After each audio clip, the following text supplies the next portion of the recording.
Mon nom c'est David Ing. Je suis capitaine de l'équipe canadienne et du Québec. Mon implication, je suis athlète à temps plein. Ça fait 21 ans que je joue à ce sport grâce à mon oncle qui a la polio, Gérald Brûlé. Et depuis ce temps-là, je joue au basket.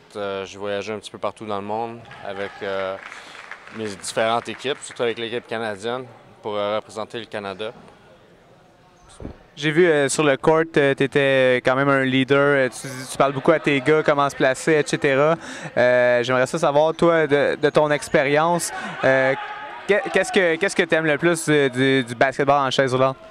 C'est sûr que ça s'appelle du basketball en fauteuil roulant, mais c'est un sport qui est complètement différent que le basketball debout, on peut dire. Simplement parce que toute la stratégie, point de vue, les emplacements et le positionnement des chaises est complètement différent. Et la façon que les joueurs et le rôle de chaque joueur contribuent à une équipe. Puis jusqu'à quel point c'est différent? On sait qu'au basketball, debout, il faut vraiment pousser avec les jambes pour shooter. Les bras, c'est plus pour le finish. À part outre ces différences-là, au niveau du shooting, c'est quoi les principales différences? C'est sûr qu'il faut que tu aies une meilleure endurance avec tes bras, parce qu'en fauteuil, tu fais tout avec tes bras. Tu pousses, et après, il faut que tu pousses super fort, avoir de la puissance, de l'endurance et tout.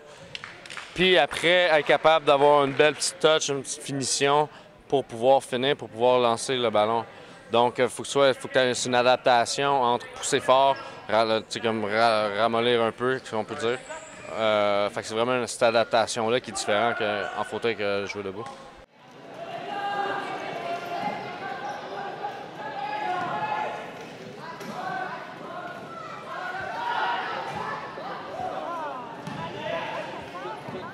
Parce qu'il y a un système de classification pour le basket en chaise. Vu qu'il y a différents handicaps qui peuvent jouer à ce sport-là, pour créer une égalité dans tous les handicaps, puis comment ça fonctionne, c'est que chaque personne est cotée d'une classification de 1 à 4,5. Comme moi, j'ai tous les muscles du tronc, donc je peux tout faire avec mes muscles. Je peux me pencher en avant, je peux me tourner le corps pour attraper une passe. Donc, je suis la cote la plus haute qui est d'un 4,5. Une personne qui est comme paraplégique, mais plus haute, elle peut être un 1, un 2, il y a des 1,5 aussi. Parce que les autres sont limités dans ce qu'ils peuvent faire avec leur tronc. Eux autres, ils peuvent pas se pencher par en avant, ramasser la balle puis revenir sans se pousser. Donc, sur le terrain, il y a 5 joueurs en même temps sur le terrain, comme au basket debout. Puis si tu calcules la classification de chaque joueur, le total ne peut pas dépasser 14 ou 15 points dépendant des ligues. Ça fait en sorte que ça crée une égalité dans toutes les équipes. Bon. Il y a différentes techniques, c'est sûr qu'il faut que tu apprennes. Il faut que tu apprennes à comment tomber. C'est sûr que tu peux pas tout contrôler. Mais il y a différentes techniques qu'on apprend, qu'on s'entraîne aussi en entraînement, où on va se pitcher en bas, à terre, puis s'aider à se relever le plus rapidement possible. Donc avec l'expérience, éventuellement, ça devient un peu plus évident. Le défi sportif, c'est une occasion au Québec, ici, surtout au Québec, parce qu'on n'a pas vraiment la chance de voir de haut niveau de basketball en fauteuil roulant. C'est sûr qu'il y a différentes ligues ici au Québec où il y a des équipes, mais tu vois pas à quel niveau que ça peut vraiment amener le basket en fauteuil roulant. Mon nom est Jean Roy. J'ai commencé à jouer au basketball en fauteuil roulant en 2001. Suite à un accident de la route, je suis devenu paraplégique. Le basket, même au début, quelqu'un m'avait suggéré de pratiquer le basket, puis j'y avais même dit « pas question, ça m'intéresse pas du tout ». Puis la première pratique, je suis allé, j'ai accroché tout de suite. Puis moi, personnellement, je suis paraplégique. Ma classification, ça se trouve être un point. Mais là, un point, ça veut pas dire que t'es pas bon. On est ici au défi sportif. Tu représentes l'équipe du Québec. J'imagine que tu vas être quand même un bon joueur. C'est pas à moi de le dire. Moi, je suis là pour m'amuser seulement. Puis j'aimerais savoir, toi, un petit peu ton rôle dans l'équipe. Parce qu'au niveau de la classification, est-ce que tu as un point? Est-ce que ça joue un peu sur ton rôle ou comment ça fonctionne exactement? Moi, ça a un rôle majeur. Les classifications plus basses comme moi, on va être Notre mandat, ça va être d'aider les joueurs plus grands qui vont être capables d'aller dans la clé pour faire les paniers, là, puis faire le show, on pourrait dire. Mon nom est Chantal Benoît et puis je joue au basketball en fauteuil roulant depuis plusieurs années maintenant, 25, 28 ans. Okay. Ouais. Alors, puis ici, lors du défi sportif, c'est agréable parce que tout est permis dans le sens que c'est pas mal le dernier tournoi de l'année pour toutes les équipes locaux puis les gens qui font pas partie de l'équipe nationale, par exemple. Alors, on se réunit en petite gang, souvent des gens qui n'ont pas eu la chance de jouer beaucoup pendant l'année. Puis on se fait une équipe puis on vient au défi sportif.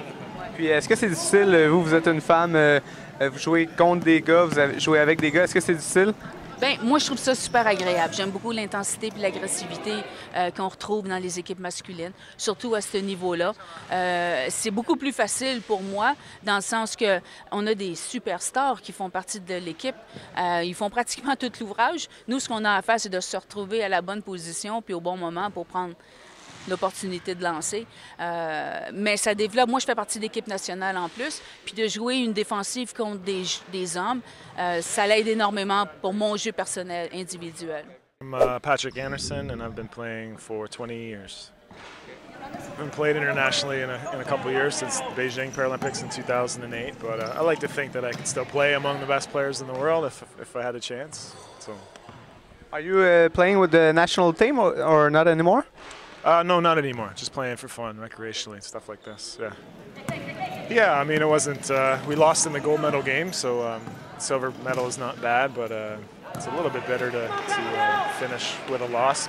But yeah, on the other hand, we had such a great run. At least I was part of such a great run. Hopefully, they can continue it this summer at the World Championships and in the future. But as far as I'm concerned, I had 10 years where we were the best team in the world and won 2 gold medals in silver, won a World Championship. A lot of highlights in there.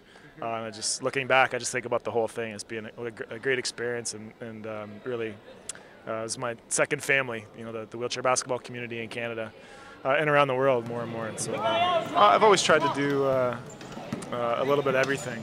So as you say, scoring, rebounding, but handling the ball and you know, if we get in trouble, I'll have somebody out there that can take the ball and maybe create something for myself and for other teams. That's what I've always tried to do on the teams that I've played on, and also make sure everyone gets involved and gets some touches and some shots and feels like part of the game. Because you never know, at the end of the game, you might need, you know, that game-winning basket from somebody who hasn't taken a shot all game. You want everyone to feel comfortable out there. So I've always tried to take that approach.